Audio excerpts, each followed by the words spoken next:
예, 안녕하십니까. 먼저 발제하신 분 발제문은 아주 잘 들었습니다. 이창훈 부원장님이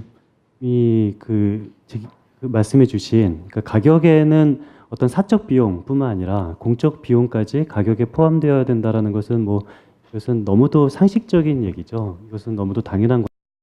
당연히 이 가격에는 어떤 사회가 부담해야 될 그런 비용까지 이 가격에 포함되어야지 가장 효율적인 가격으로 돼야 된다는 것은 굉장히 당연한 건데, 문제는 이 사적 비용은 계산하기 쉽지만 공적 비용은 굉장히 계산하기 어렵잖아요. 근데 그 계산하기 어려운 공적 비용을 아주 일목요연하고 명확하게 쉽게 말씀해 주셔서 굉장히 큰 도움이 되었습니다. 특히 석탄이랑 LNG 그런 외부 비용까지 들어간 그 가격 비교표는 아주 굉장히 앞으로도 두고 볼 자료일 것 같습니다. 그런데 제가 토론문에는 한 가지 굉장히 동의하나 한 가지 동의하지 않는 것처럼 토론문에 썼는데, 실제 발제를 들어보니까 제가 약간 오해를 한 것 같습니다. 저는 그 발제문을 보고 나서 원장님이 아마도 교통에너지 환경세 같은 그런 목적세처럼 이런 취업이나 아니면 에너지 같은 그런 곳에다가 세금을 써야 된다라고 주장하시는 줄 알았는데 그냥 예시를 들은 것 같네요. 그렇죠? 예, 그래서 그런 예시 정도는 괜찮습니다만, 근데 지금 현재 에너지 저는 에너지나 환경을 하는 사람은 아니고요. 국가 재정이나 세제를 하는 사람인데요. 제가 다른 토론회 같은 데를 가보면은 예를 들어서 장애인 토론회를 가보면은 어떤 장애인 쪽에다가 이 목적세 같은 거를 만들어야 된다. 교육 토론회 같은 데를 가보면은 교육 쪽에다 이렇게 목적세를 만들어 써야 된다. 여성 토론회에 가보면 여성 쪽에다 그런 어떤 끊임없는 그런 세원을 마련해야 된다라는 얘기를 항상 모든 단체마다 하더라고요. 근데 저는 그런데 갈 때마다 항상 반대를 하거든요. 그래서 저도 처음에 오해를 한 거가 어떤 에너지원 쪽에다가 계속 이걸 써야 된다라는 그런 목적을 그렇게 오해를 했는데, 예시 정도면 상관없고요. 근데 이것이 꼭 그쪽으로만 써야 되는 것은 좀 문제가 있다라는 얘기를 하고 싶습니다. 실제 우리나라 에너지 세수 중에서 제일 큰 것은 교통에너지 환경세인데요. 교통에너지 환경세는 이게 목적세잖아요. 특정한 사업에 만 쓰도록 규정된 목적세인데, 이 교통에너지 환경세는 사실상 지금은 이게 좀비입니다. 좀비 무슨 말인지 아시죠? 죽었지만 살아있는 언데드 살아있는 좀비인데, 이게 보통 언론 같은 데서 가끔 이게 표현되는 것이 교통에너지 환경세가 이게 일몰이 계속 연장되고 있다라고 좀 오해돼서 표현되는 경우가 있는데요. 사실은 일몰이 연장되는 것이 아니고요. 이미 교통에너지 환경세 폐지 법률안은 국회에서 통과된 것이 지난 2009년도에 이미 통과가 됐습니다. 그러니까 일몰이 아니고요. 이게 폐지 법안이 국회에서 통과가 됐는데, 이미 국회에서 통과된 폐지 법안의 폐지 법안의 실제 적용 연도를 계속 연장을 하고 있는 상태고요. 47페이지 보시면은 2009년도에 통과됐던 것이 1차 연장이 되고 2차 연장이 되고 3차 연장 15년에 돼서 또다시 이제 교통에너지 환경세가 2019년까지 이게 이미 폐지된 교통에너지 환경세 적용 시점이 좀비처럼 연장되고 있는데요. 그래서 에너지 세수를 강화해야 된다라는 것은 너무도 당연한데요. 저는 환경적인 차원에서 말하는 것이 아니라 이게 형평성 있는 조세적인 세수 차원에서 반드시 이 연장 에너지 관련 세수는 늘어나야 되는데요. 제가 말하고 싶은 것은 LNG가 석탄보다 더 이게 좀 친환경적이기 때문에 LNG에다 더 우대를 해야 된다, 이런 말 하고 싶은 것이 아니고요. 실제 왜 그런지는 모르겠는데 석탄 에너지의 어마어마한 조세적인, 어마어마까지는 모르겠습니다. LNG에 비교해서 상대적으로 세제적인 특혜가 있다라는 겁니다. 근데 석탄 발전에 세제적인 특혜를 줄 만한 어떠한 환경적인 경제적인 이유는 전혀 없거든요. 이게 단순히 과거에 있었던 것이 계속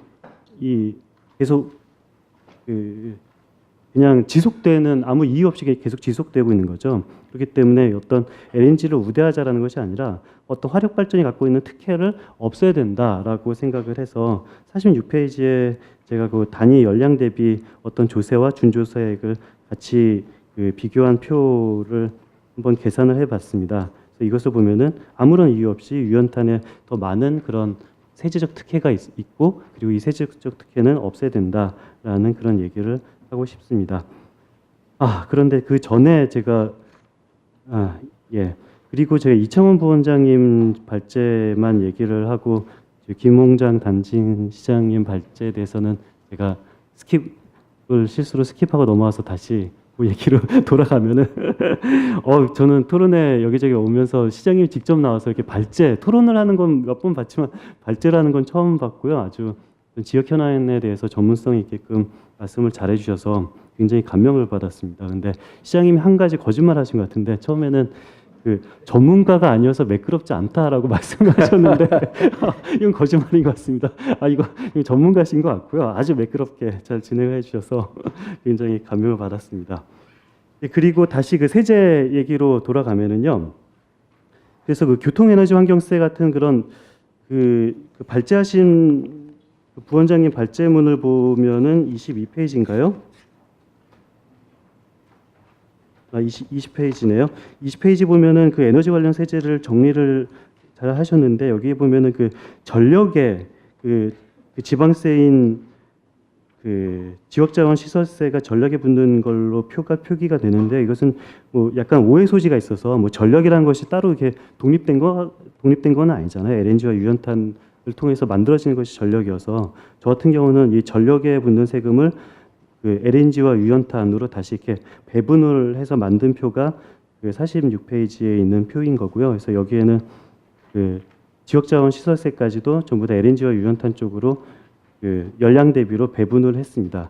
그래서 이 결과를 보면은 유연탄이 LNG 대비 어떤 더 많은 그 특혜를 가지고 있다는 사실을 알 수가 있고요. 그래서 그 특혜를 없애기 위해서 도대체 그럼 어떻게 해야 되냐? 교통에너지 환경세는 이것은 어차피 이게 이미 폐지된 좀비 세제이기 때문에 교통에너지 환경세를 올릴 수는 없고요. 그렇다면은 교통에너지 환경세가 없어진다라면은 결과적으로 개소세, 그 개별 소비세를 통해서 이 세제적인 형평성을 맞춰야 된다라고 저는 생각을 합니다. 그러니까 교통에너지 환경세와 개별 소비세 차이는, 개별 소비세 같은 경우는 일반 회계에 들어가는 그런 그 특수 목적세가 아니라 그냥 보편세가 되는 거고요. 교통에너지 환경세 같은 경우는 어떤 특정 목적에만 포함되어 있기 때문에 이 교통에너지 환경세를 폐지하고 개소세로 흡수하는 것이 어떤 세제적인 측면에서, 조세적인 측면에서는 훨씬 바람직하다라고는 생각이 듭니다. 그래서 이 교통에너지 환경세가 굉장히 어색한 거는, 그 교통에너지 환경세의 세법을 보면 정확하게 명시되어 있거든요. 뭐 세법이니까 당연히 세입은 명시가 되어 있는 거고, 근데 보통 보면은 이런 교통에너지 환경세 목적세를 보면은 관련된 그런 특별회계 조항이나 아니면 이거 세출을 어디다 써야 되는 것이 그 법에 나와 있는 것이 일반적입니다. 근데 교통에너지 환경세는 이게 어디에서 얼마를 그 세입을 충당한다라는 것은 나와 있는데, 이것을 어떤 특별회계에 만들어서 어떻게 지출해야 된다라는 것은 교통에너지 환경세에 전혀 나와 있지 않거든요. 굉장히 이상한 일인 거죠. 그렇다면 교통에너지 환경세는 어디에 지출되냐라는 것은 어떤 법에 나와 있느냐면은 다른 교통에너지 환경세가 아닌 다른 법에 나와 있는데, 가장 대표적인 것이 교통시설 특별회계법에 나와 있습니다. 교통시설 특별회계법을 보면은 교통에너지 환경세 80%를 무조건 써야 된다라고 이미 규정이 되어 있어서, 그래서 교통에너지 환경세가 어떤 에너지에 쓰는 것이 아니라 사실 도로 같은 데를 건설하는 SOC에 그냥 법적으로 어쩔 수 없이 우선적으로 쓸 수밖에 없다라고 없게끔 현재 법구적으로 이렇게 나와 있습니다. 그래서 이것을 개별 소비세로 흡수를 하고 개별 소비세를 올린다라면은 전체 국가의 세수를 올릴 수가 있어서 어떤 복지 같은데 더 많은 재원을 확보할 수가 있습니다. 예, 이상입니다. 세금